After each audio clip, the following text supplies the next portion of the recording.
Hey everyone, this is Chris and welcome to Unwanted Tutorials. Unwanted Tutorials is a loose collection of how-to, hands-on, decidedly irreverent videos in which I aim to enable you to create engaging content using DCS's hellish creation tools. After going through the most important things in player aircraft placement, let's first go through the remaining small fry and then recap. So, from the top. First, we have group name. In DCS, all units are part of a group, and all groups must have a unique name. This is one of Mission Editor's iron rules that it enforces. When it comes to group names, there can be only one. Mission Editor enforces this and helpfully defaults this control for us with unique names. Here, the group's name is Ariel-1. We can change this, and just for the heck of it, we change it to Froggers. If the name isn't unique, it turns red. Froggers is unique, so it stays gray.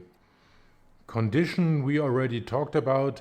It's just a reminder of ED's applied ineptitude, and we can skip it.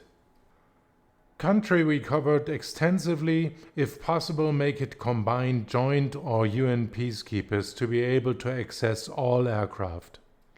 Task we covered already. Now, after we have placed the aircraft, we can actually set it. Again, your safest bet is to set it to nothing, as I'm doing right now. Recall that setting task to something that your aircraft's type does not support will silently change the group's aircraft type to something that does. And remember, no undo. Next, we come to unit controls. To make this tutorial easier, we'll stick to single unit player groups for multiple reasons. First, DCS's backend is really bad at supporting multi-unit player groups, and 99% of all third-party tools that ultimately will provide your mission with worthwhile content can't work with multi-unit player groups. And second, this control is a prime example of brain aneurysm inducing development ineptitude, and I'll lose myself sputtering and screaming at the screen like I'm doing right now.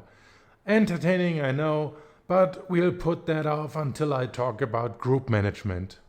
So we won't mess with this control, and for now all our player groups will be single unit groups. Type is the aircraft type for the unit. If a type is yellow, a player can control it, and when set to player control, it won't spawn on the map until it is occupied by a player. Skill usually defines what kind of AI populates the cockpit. For player-controlled units, choose Client. Ignore the older player skill that may be offered to you. It's legacy. The next control is called Pilot, but really corresponds to the unit's name. It seems that when Mission Editor was built decades ago, the designers wanted to be cute and allow players to become more invested in their planes. It likely predates DCS and never made sense in the past 20 years. Just like group names, unit or pilot names must be unique, but in a strange way.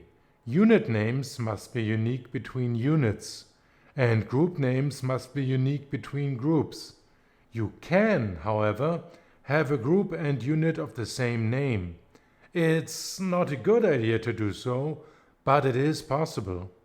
Anyway, I recommend that you use unit and group names as you see fit. I use them to describe their purpose so that I, the mission designer, know what I intend to use them for. So, how do these names integrate game-wise? If you start a single-player game, you do not see pilot's name at all. You only see the group name during role assignment. The same is currently true for multiplayer. You only see the group's name. Also, in multiplayer, the group's task is demoted. It is not shown anywhere. So, there's little reason for you to use pilot in your missions. It has next to no use from a mission designer standpoint, so use it as a convenient way to describe a unit's purpose. From a practical standpoint, you can simply leave pilot as it is. Next, tail numbers. It's purely eye candy, and it should not have such a prominent position. Like pilot, this is a unit-specific control, not a group control. Tail numbers do not have to be unique. So having them is purely cosmetic. Visually, tail numbers is a bit of a misnomer. Better would be registration number. And where or how this is shown depends on aircraft type. Some show the number or parts of it on the side, some on the tail, some don't show it at all. It is, however, shown, for reasons better left unexplained, in the onboard column when choosing a role in single player and number column in multiplayer. Since tail numbers aren't unique, showing them in the role panel is just plain stupid. They have no use except to junk up the interface. Then we get to radio. Now this is a truly puzzling control of doubtful use. I believe it to be a legacy control. It is mostly used with AI aircraft, as player-controlled aircraft have a dedicated antenna tab to do that. ATC and DCS is so abysmal that there really is no reason for you to use this control. Now, there is some undocumented logic built into this control. A number that you input here can flow to a player-controlled radio channel on the antenna tab. Also, some units, for example the Huey, have the nasty habit of defaulting an invalid number here that can needlessly prevent you from saving the mission. Literally a show-stopping bug, yeah. So this control requires that the mission creator has sufficient radio telephony and aircraft-specific knowledge. Since it can fail defaulting, you may end up with a mission that you can't save. In that case, remove the offending group, save the mission, and try again. Yeah, this is garbage UX. You control the frequency in megahertz and can even tell the control to use AM or FM. And no, it does not care if those settings make sense. So this control represents no added value to the mission and can add a lot of hassles. Ignore it if possible. Then we come to call sign. Here you can choose the group's call sign from a list. You, as mission designer, have no control over what is on offer. The names are simply provided and depend on some unpublished rules deep within DCS. The faction has an influence, as probably do many other things. Call signs are used with some ATC and AWACS communication, so it has some mild importance for missions, its trashy implementation notwithstanding. I can't imagine a group's call sign to be a relevant mission setting though, so you can safely skip it or use whatever was defaulted. We then come to an array of checkboxes that have very little meaning for player aircraft except that they clutter up the interface, and in its lower third we are treated to another masterclass in UX idiocy. There's an utterly worthless password control that you can use to password protect a player aircraft. That worthless control impinges on the directional heading control that is only available when you spawn an aircraft from ground. In most companies I know, UX designers get fired for less.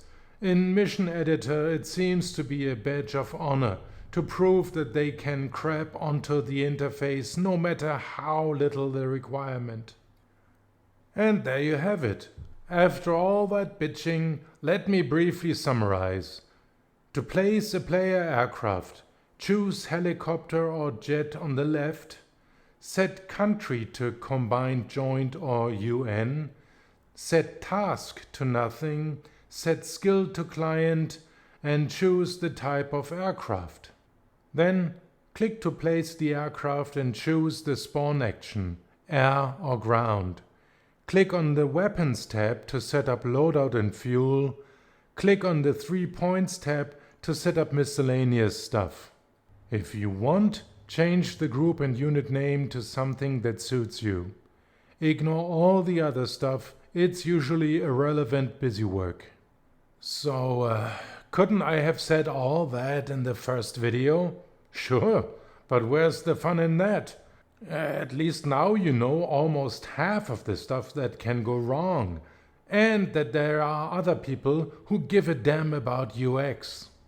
Let's try and use all this to more easily create great missions. And yeah, there's lots more to come. Unit management, a bitch fest to be sure. Route management, likely to elicit some disgusted noises from me. And triggers and stuff, well, that's where the UX clowns go pro. So I hope that you're enjoying this. There's a lot more to come. See you soon, and until then, take care.